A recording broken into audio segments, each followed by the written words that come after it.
Alrighty.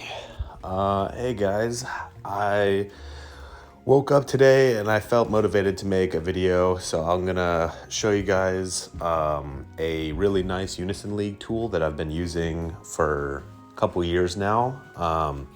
So I guess the question is, when you look at specifically a treasure spawn, like this for example, how do you know how many gems it'll take to get what you want? For example, this one is 11,000. Usually treasure spawns are 10,000. Sometimes treasure spawns have 5 boxes. Sometimes they have 6. Sometimes they even have 4. And then each treasure spawn has a different number of medals associated with it, right? So if you have to take into all these things into account, how do you know how many gems you'll need to spawn? And you never want to be that guy, because I've been this guy so many times. You never want to be the guy who runs out of gems and you still haven't gotten what you want, and then you have to frantically buy gems in order to make sure that you get what you want, and then you feel bad because you feel like you got unlucky, and then you also feel stupid, and you feel kind of like it's a gacha game, obviously, so it happens, but you never want to be that guy. So I'm going to show you guys a free tool that I've been using for a long time. Generally, the rule for treasure spawns is you want to have about 150 gems, more than what you would expect. So each treasure spawn generally is somewhere between 600 and 800 gems. Now, there have been spawns in the past, like Mahala, when she first came out. Not this Mahala, the original Mahala.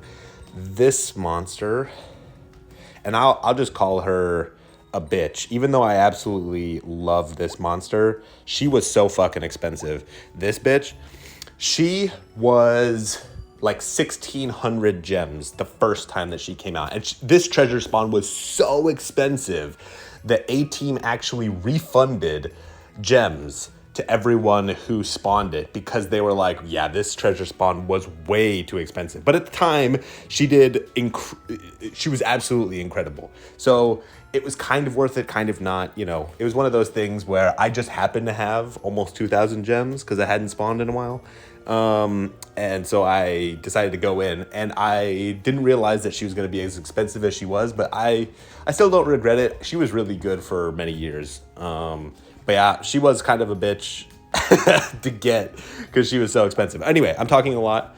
Let's go to the tool. So just go to Google and type in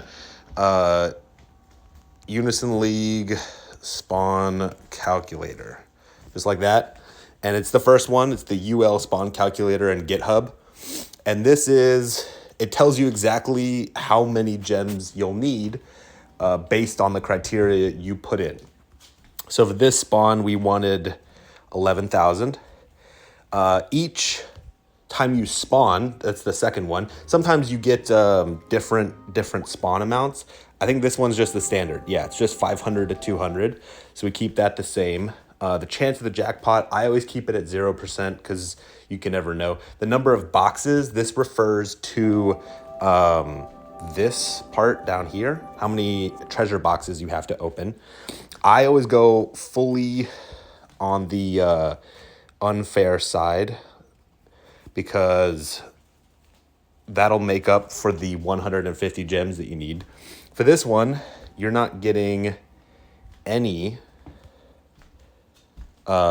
medals when you reset for the jackpot.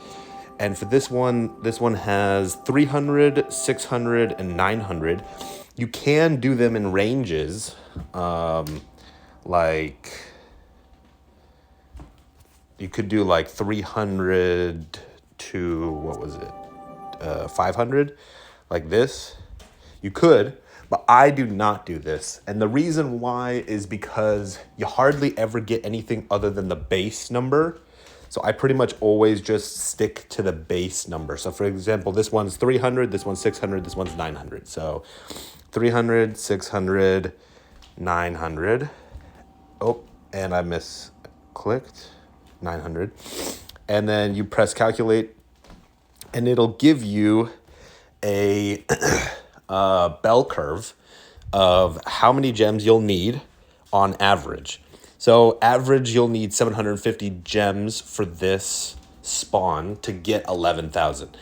Now, it does tell you the luckiest as well, so you could get this in roughly 500 gems, or you could get this in almost 1,200 gems. So just to give you an idea, you could be extremely lucky, you could be extremely unlucky.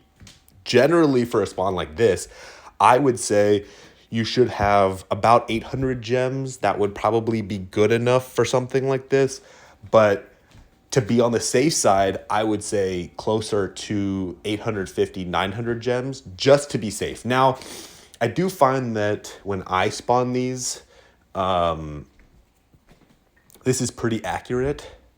Saying about 750 gems is pretty damn close to where you'll need for a spawn like this. But especially since we've taken into account that we're on the unfair side, just to put it in perspective, if we put it like back in the middle, if I can get it back in the middle, and I click calculate again, it goes down by a little bit, but not by much. So because we've put it on the unfair side, and because we didn't include the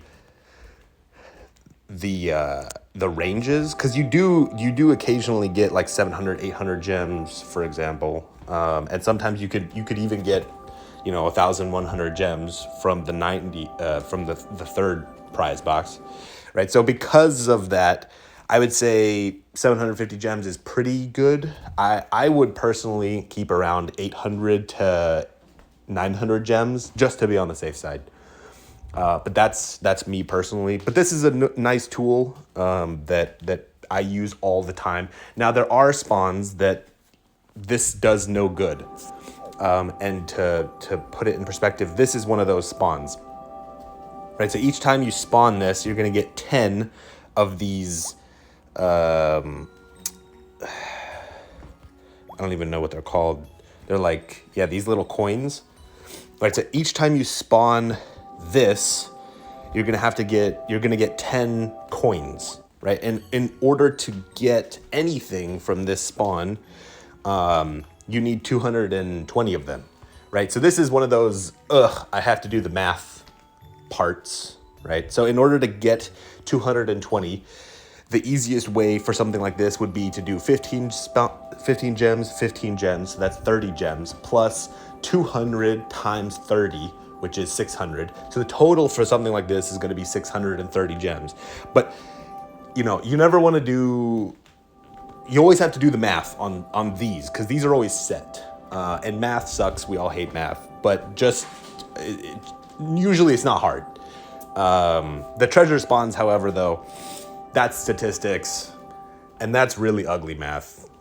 Everyone hates that. So just use the spawn calculator to make a good assumption. All right. Hopefully that's useful to you guys, and I'll catch you guys.